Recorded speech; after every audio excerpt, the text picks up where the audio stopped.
itu banyak sekali orang-orang yang tidak bisa beradaptasi terhadap perubahan yang sangat radikal pada waktu itu, yang menyebabkan banyak di antara mereka itu, khususnya anak-anak muda, terjerumus kepada narkoba. Begitu. Nah, kemudian mari kita hubungkan, di satu sisi rakyat Amerika Serikat sangat membutuhkan narkoba karena kegoncangan kultur itu, tetapi di sisi lain Augusto Pinochet menghentikan suplai narkoba dari Amerika Latin.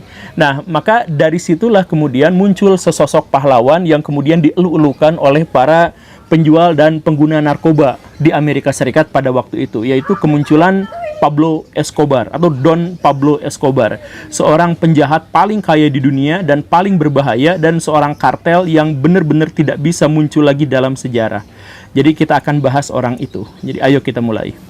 Positif di situ, di mana Augusto Pinochet kemudian menghabisi semua kartel-kartel narkoba yang ada di Chili. Jadi mereka ditangkapi, disiksa, dan dibunuh semuanya sampai nyaris tanpa sisa. Hanya tinggal kriminal-kriminal kecilnya saja. Di sisi yang lain, di Amerika Serikat sedang mengalami sebuah kultur shock yang sangat luar biasa. Jadi ceritanya, sejak tahun 1960-an sampai 1990-an di Amerika Serikat itu terjadi kegoncangan kultur yang sangat luar biasa karena mereka baru menyadari kondisi yang sesungguhnya. Jadi sains dan teknologi berkembang dengan sangat pesat, tetapi orang-orang Amerika Serikat pada waktu itu tidak bisa melihat itu karena pandangannya teralihkan pada ancaman Perang Dunia I dan Perang Dunia Kedua. Ketika Perang Dunia Kedua usai dan kemudian rakyat Amerika Serikat disuguhi oleh perang ideologi, yaitu Perang Dingin, maka rakyatnya itu kemudian menjadi gamang, menjadi bingung. Makanya di Amerika Serikat itu tahun 60-an sampai tahun 90-an itu fenomena perubahannya itu sangat-sangat radikal gitu. Jadi misalkan ilmu sosial itu baru masuk ke universitas di Amerika Serikat itu tahun 70-an. Kemudian cerita-cerita tentang konspirasi, baik itu Illuminati, Freemason, atau bumi datar, atau elit global dan sebagainya, itu juga muncul tahun segituan.